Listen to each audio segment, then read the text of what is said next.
Now, what's funny to me is the loudest people screaming about dangerous rhetoric always seem to have a business model attached to it. That's why this SPLC story is making so many people uncomfortable right now.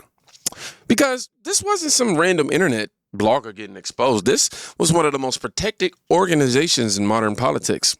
Let's bring in South Carolina Congresswoman Nancy Mace. She is, of course, also running for governor in her state. Congresswoman, it is great to have you here this Memorial Day weekend. Thank you so much. To explain to me, what do you believe is the single most egregious act carried out by the SPLC among many accusations? Well, first of all, I want to thank our veterans for their service this Memorial Day weekend. And then to answer your question, literally the SPLC, the left, it is one giant grift. We now know that they were funding racism, paying for racism, grifting off of racism. It was one giant grift, I believe, in concert with the Democrats and the Biden administration. And they were going after Christians. They were going after American patriots, American citizens, making this country more divisive than it's ever been because of their hatred. And they need to be held account. They should probably all be sitting in prison. And I look forward to Jim Jordan getting to the bottom of this. And if the head of the SPLC will not show up on his own, he needs to be subpoenaed, given a date, and he should show up or he should be behind bars. Is it fair to say, Congresswoman, that the SPLC was stoking hatred almost to justify their own existence as an organization supposedly fighting hatred? Oh, 100%. They were funding it. That was the sole purpose of their existence. If they don't have, if they can't portray people as racist, they don't have a reason to exist. And this is wrong. This is illegal. And every single one of them should go to jail. See, this is why people are paying attention, not because Nancy Mace says something mean on television, but because the accusation completely flips the moral image the organizations built for themselves. You spent years acting like you were the firewall, if you will, against hate, while allegedly moving money around behind the scenes to people tied to the exact same ugliness you claim to be fighting. That's not activism. That's emotional stock market behavior. Fear goes up, donations go up, division goes up, influence goes up. And the left created an environment where asking questions about any of this instantly gets you labeled as dangerous. That strategy worked for a long time, too, until people started noticing the people screaming unity that allowed to somehow profit every time Americans hate each other even more. That's where, honestly, this next clip gets really dangerous. People often ask me, why do I feel comfortable supporting a party that attracts racist, has a foundation built upon racism, and has a history that is closely aligned with racism or currently supporting racist ideology? My question to this is always unequivocally this one response, and it often upsets people. But here's the thing. I don't support the Democratic Party, which is the party that is built upon racism, that has a history adjacent to racist ideology and is a hub for racists across the country. That is why I do not support the Democratic Party. It is the party of Jim Crow. It created the Jim Crow laws. It is the party that founded the KKK. It is the party that is behind the Trail of Tears. It is the party behind the mass genocide of Black babies all across the country, which was coordinated by Margaret Sanger and Planned Parenthood. The party of redlining here in Chicago, which caused Black people to be cast out of neighborhoods and communities all across the city, and to this day is responsible for so much marginalization and damage to Black communities across Chicago. It is the party that ran and fled neighborhoods all across the city when they saw one Black person move in. It is still the party to this day that if you go into some of these just aggressively Democratic neighborhoods across Chicagoland that are lit where a lot of white Democrats live, it is still the party to this day that will look at you like you don't belong there and will call the cops on you the moment you step foot in those communities. So no, I do not support a party that is rooted in racism. I do not support a party that founded the KKK. I do not support a party that still to this day sees Black people as inferior and tells you with every policy they create. That is why all of their policy framework is always built upon welfare, because they believe that welfare is the only thing that Black Americans are entitled to. It is the only thing they are willing to give people of color. It is the only time they even allow Black representatives in Congress to really speak up. If it's not about welfare and voting rights, do you really hear from Black Democrats? You don't. Because that is what the Democratic Party thinks of Black people, and that is why I will never support the Democratic Party. I hope that this helps. Extra bright, I want y'all to see this. The copyright gon' come crazy. So I had to stop it right there. No, let me stop.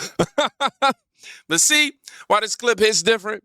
Because she's not talking like somebody trying to win approval right here. She's talking like somebody that got tired of pretending certain conversations weren't allowed. And whether people agree with every single point she made or not, that's not even the biggest story here. The biggest story is the political intimidation isn't working the same anymore. For years, the easiest way to shut down a Black person politically was actually pretty simple. Call him a sellout. Just call him confused and manipulated. And boom, conversation over. But now, people are starting to ask something much more dangerous than anger. They're asking follow-up questions. That changes everything because once voters, emotionally detached from political branding, I want to say branding so bad, political branding, they start looking directly at results, not the slogans or the hashtags, not celebrity speeches, results. And that's exactly where this next clip goes. In the 1970s, we voted for the Democratic Party and we saw no change. Okay, you look at North Philadelphia, a great example of it. You had factories over there. There were people that had jobs, and then the jobs left. And then what did the Democrats do? Did they ever bring more jobs? No. The crime went up. People got locked up, and it got worse. We had more of our young men growing up in homes with no fathers and everything else.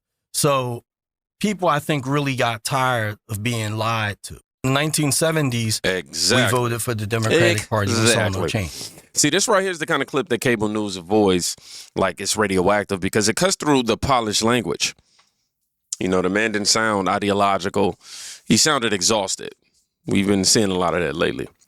And honestly, that's what a lot of Americans sound like right now. Not even angry anymore, just worn down from hearing the same speeches while neighborhoods keeps collapsing in real times, rather. Factories gone, you got crime up, families fractured, schools failing. But somehow every election cycle, the solution is always another emotional campaign. It's an emotional campaign commercial and another celebrity telling you democracy is ended.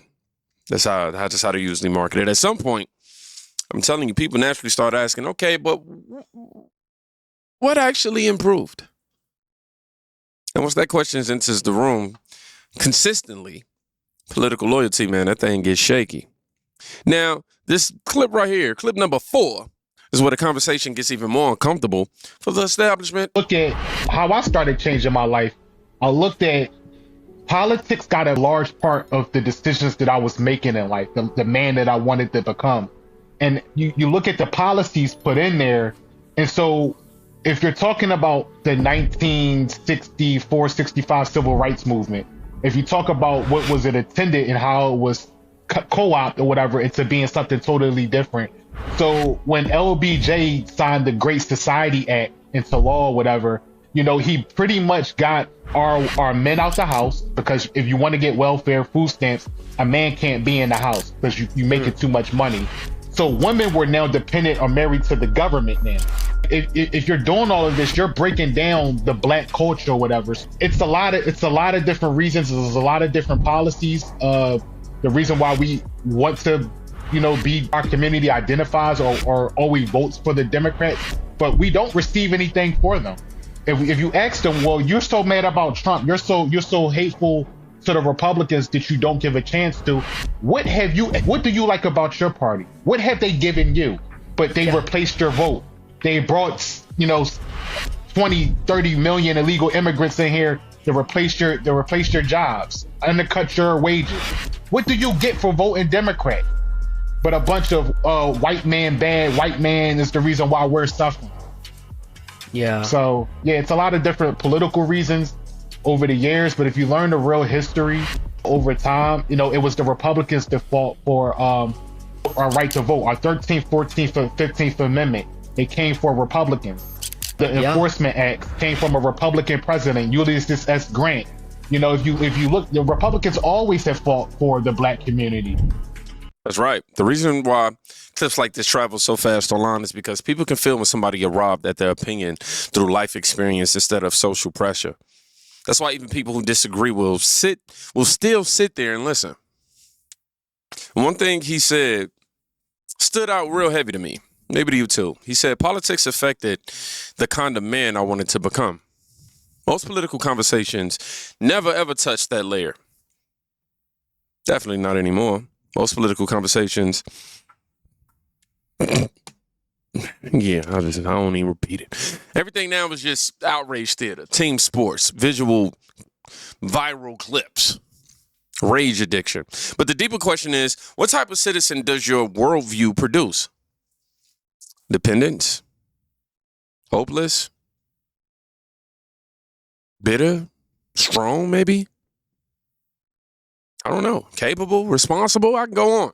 That conversation terrifies modern political, the modern, modern politicians, rather, because it moves power away from emotional manipulation and back towards personal accountability. And once accountability enters the conversation, a lot of narrative starts losing their oxygen, which leads perfectly into this very last clip. I got some severe black fatigue.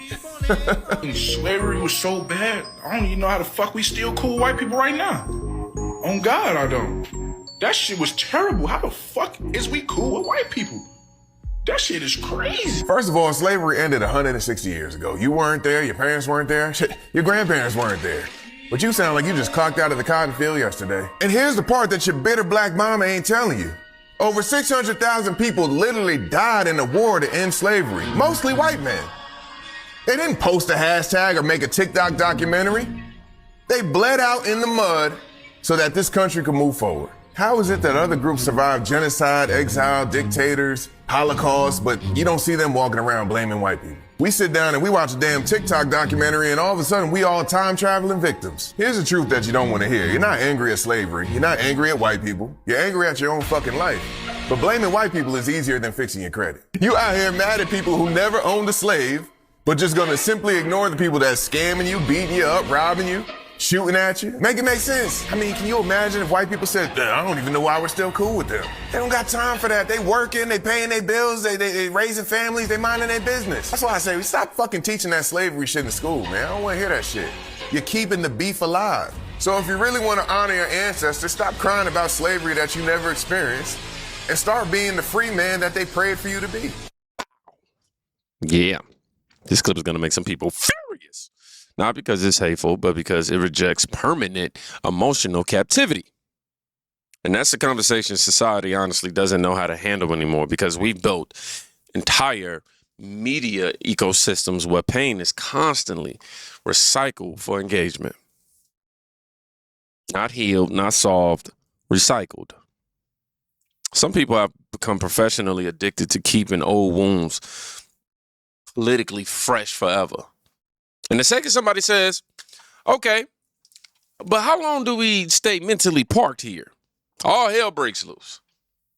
That's why these clips matter together. Not because they perfectly agree on every point, but because they all point towards the same shift. People are becoming harder to emotionally program, especially when daily life keeps conflicting with political marketing. That's the part legacy media still doesn't fully understand for whatever reason. This isn't just about left versus right anymore. People are starting to evaluate politics the same way they evaluate bad relationships. Wait, after all these years, why do I feel so drained? That question right there. That question changes countries. And honestly, regardless of where someone lands politically, Americans should be asking harder questions now about media, about organizations, about incentives, about who benefits from division, staying alive forever. Because if an organization can build power by constantly convincing people the country is permanently broken, then peace actually becomes bad for business. It's the part people are starting to notice. Not all at once, but enough where the old taxes don't hit like they used to. And once people start reacting emotionally on command, man, y'all know how this go. So, if you made it to the end of this video, I want you to write this question. Who profits from anger? Question mark. Other than that, man, it's Memorial Day weekend, so I'm going to say happy holidays. And, yeah, man, let's go ahead and pay our respects. Y'all be safe. Go check on somebody today. You can quite literally be saving their life. Peace.